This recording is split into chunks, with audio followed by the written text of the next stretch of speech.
All right, all right. Welcome to another episode of the More Than Just Money podcast. My name is Alastair Hunte, and here with my good friend Shasteen. And we have a special guest in here, Miss Sharon Ruse. Welcome. Well, hello. Thank you for having me. We're so excited to have you in the booth. We're so excited to have you share with us what's going on in a neighborhood down a street, turn right in Denison, Texas, that 90% of nobody knows about the great work you're doing. So just excited to have you here in the loft and have you in our podcast studio today. Yes, Thank you. Awesome. So tell us a little bit about your organization, what it is you do, and then we'll talk about how it is that we connected together and how we're going to be working with you at Miracle Farms Foundation. Okay. Well, I'm the Peer Service Coordinator.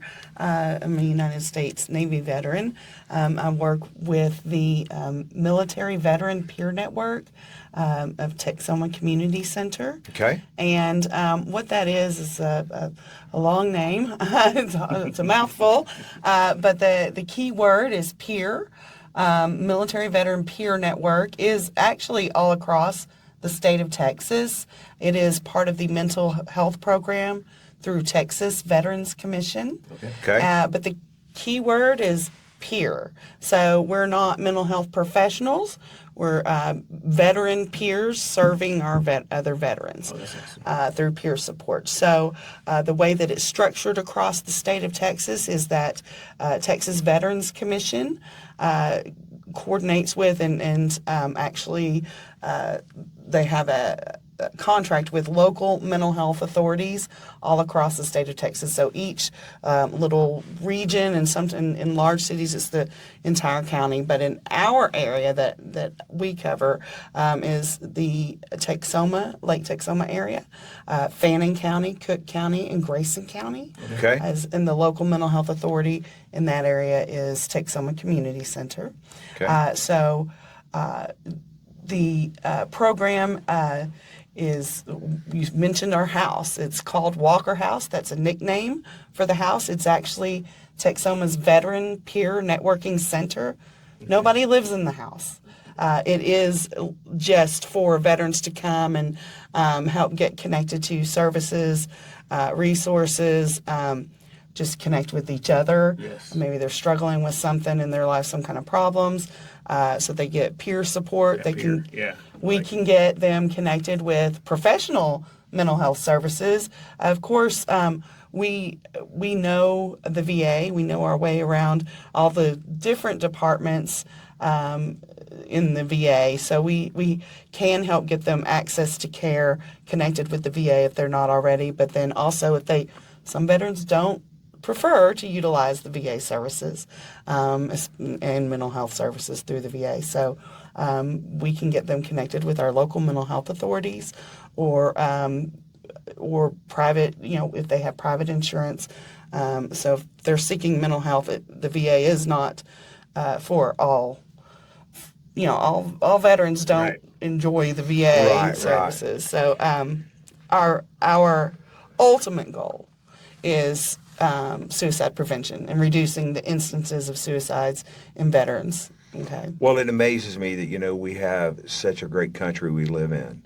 But so many times when you take a veteran that served our country and then he comes home, he may have something there that he never talks about. And just being able to connect with a peer-to-peer vet, being able to come in and work with you.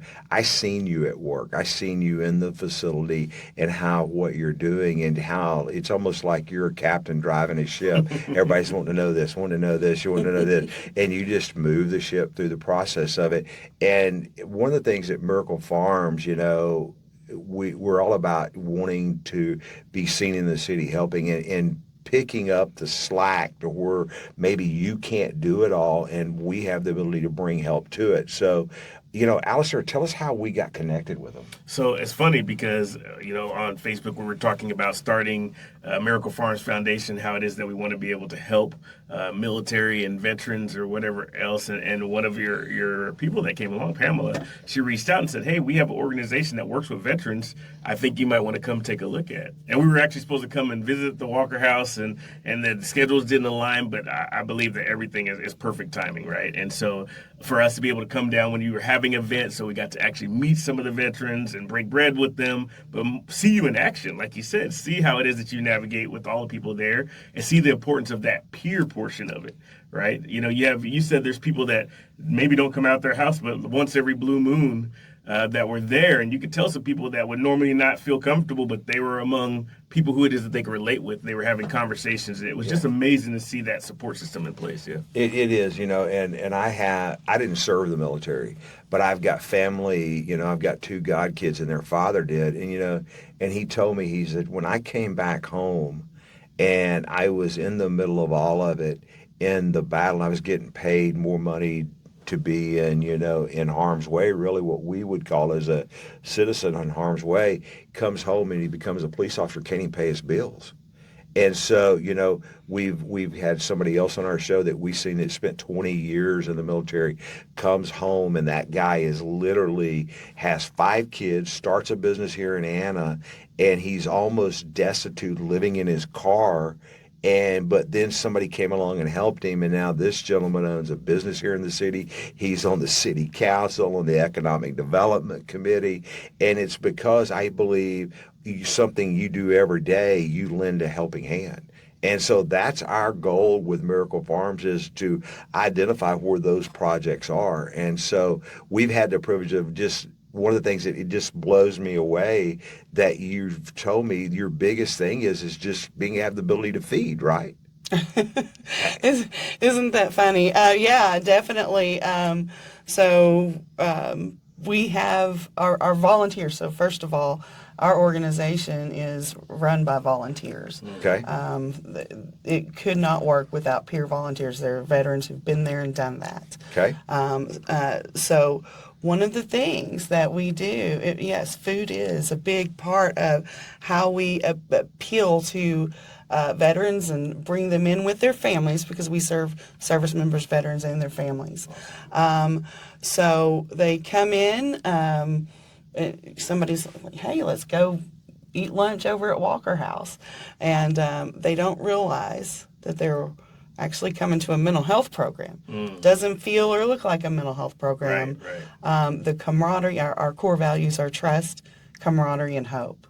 And so you get all those things when you walk in the door at Walker House, and so many veterans say it just feels like home. It does. Even though nobody lives there. So people are coming in, I feel like I was going to your house, Right. Yeah, exactly. Going to Sharon's house, and hanging out, And that's the goal. That's part of building the trust too, because it's non-clinical. So veterans, if you go to a clinical mental health program, it just feels all stuffy. So how many meals do you feed a day? So we actually do pretty much we just do lunch, basically. Okay. Our main one is on Tuesdays. That's Clint's Canteen, one of our volunteers, and his kitchen crew. They get there sometimes before 6 a.m. Wow. and start cooking. So we're not a soup kitchen. It's just Now, does the house pay for all the food for what he does? our donations. Donations, okay, yes. So we operate all of our activities that we do.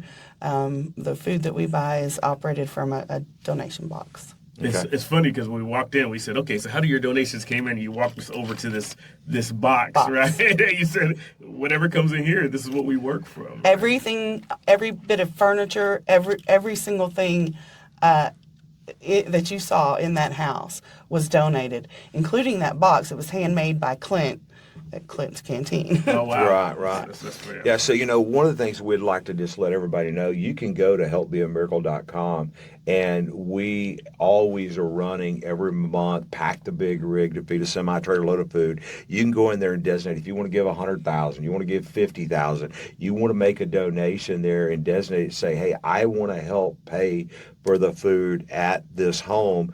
It's going to go there. We're going to turn back around, and our goal here with Miracle Farms is to take a yearly food bill away from this situation to where she has no worries. We're in the process of our first trailer load of food right now, so we feel like Alastair, myself, feels like that getting down to where the rubber meets the road is what it's all about.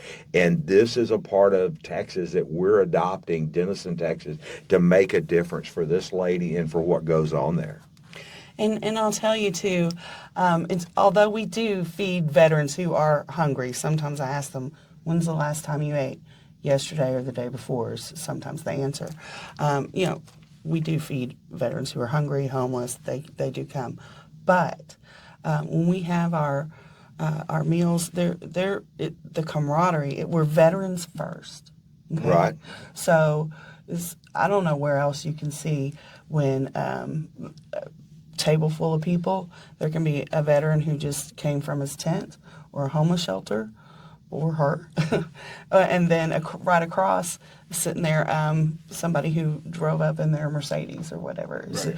It's an equalizer. We're all veterans and just sitting there connecting, having camaraderie. The lived experience of our volunteers is very important because some of them actually have been in those situations that Right. they've had severe hardships. They get it. They may not be there now, but they're connecting with the veterans who are It gets going down to through where literally one day of food there for you could change that person's life. It could really change that person's life. Share with us the story you talked about, the gentleman that needed a bicycle. Okay. Tell us your latest story that we just seen on social media a few days ago. Yes. So one of our veterans, out of many who come to us that are homeless, he didn't have any money saved up. He didn't have a job. But he was in, we helped him. Now, I just want to make sure you know, he was going to do this regardless. He was determined to get a home. He's a grandpa. He wanted to have a house for, his grandchildren to come visit him. But he was homeless. We got him into a homeless shelter, and he got a job. He got a bicycle. Do me a favor just a minute. Don't discount what you're doing. You may say he was going to do it, but I've been there. If Mama Sharon's involved and you're helping and you're really you just that one step, getting him into a home is as important as everything else. So please don't discount what you do. I've seen it. It's incredible. That's incredible. Thank you. Yeah, we don't get through this world alone, I think is basically what you're saying. Yes, ma'am. And definitely it would have been a lot harder and probably weighed on his mental health a lot more Sure. Right. had he not known that somebody had his back and was Right. helping him.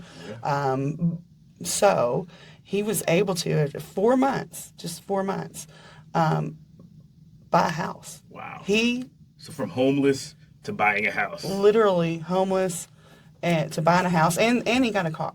So, Wow. So stop right there just for a second. If you see here Miracle Farms Foundation and understanding we're a 501c3, if you've got a car you want to donate, we'll give you a tax donation letter for it, and we're going to give it to a vet. We're going to give it to somebody that needs a car, and you could be that person's miracle that day as much as it is important to just make sure there's food there every day. Yeah, for sure. absolutely. Our volunteers almost every day are toting around veterans to medical appointments or to go to the Social Security office or to different appointments that they have. And we're not a transportation service. But that's, you got to do what you got to do to be able to help them Right. move forward and move forward in their situation. Right. So. Well, we get it.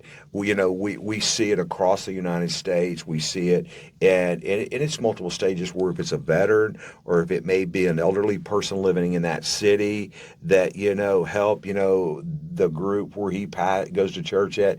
There was somebody the other day that needed a fence fixed. About 5 guys go fix the fence. Yeah. That's what, this is all about. And when Miracle Farms was founded, I tell everybody I'm just a redneck and I spell Leon Noel.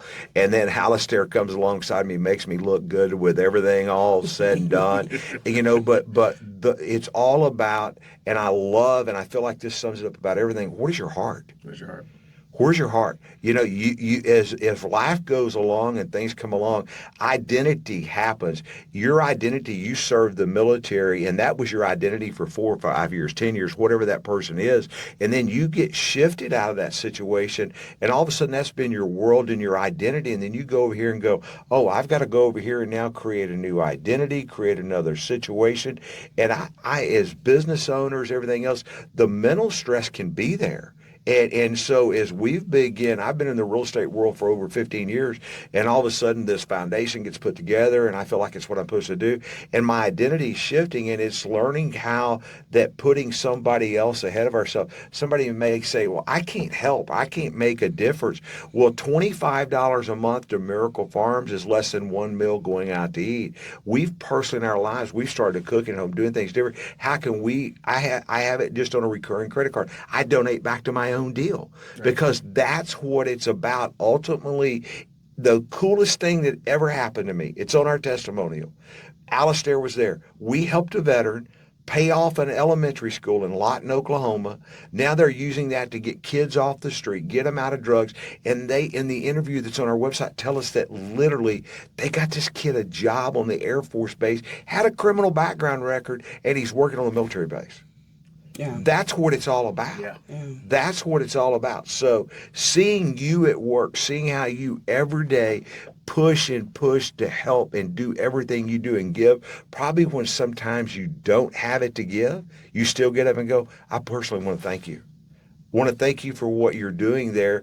And then the way our people that see this show and see what goes on, the way you can help, come to Miracle Farms and donate. Maybe you can't go here and work, but you can give a box of food a day, or pack a semi-trailer load of food with us. Or if you've got a car you want to donate, connect with us, and that's how you can help. And I get it, because, you know, we get busy in our day-to-day world. You know, you have kids, you have work, you have all the stuff there, and maybe you don't have the time to be able to give. But you can go to helpbeamiracle.com, and your contributions is a direct way that you are able to help make difference, like, you know, to be able to have a ripple effect. And that's really what it's all about, is leaving a legacy. Yeah, it is. And so I want to just personally, once again, thank you for taking time to come down, sharing with us just a couple of the needs. And out there, just if you see our website or see this on any piece of social media, follow us, connect with us, get to know us, because we are literally trying to change things 1 meal at a time, one car at a time, in connecting with one person at a time in the city. So we appreciate you taking time and checking us out on Miracle Farms More Than Just Money. And don't forget to share this with anybody who it is that you think would be really inspired by this story. Maybe somebody who it is that needs the services it is that Sharon offers. But more importantly, with somebody who it is that can help us to be able to make a difference. So thank you so much, Sharon. Thank you so much for coming out. y'all. We thank you so much. Thank you once again, and everybody have a great day. Bye-bye. Bye-bye.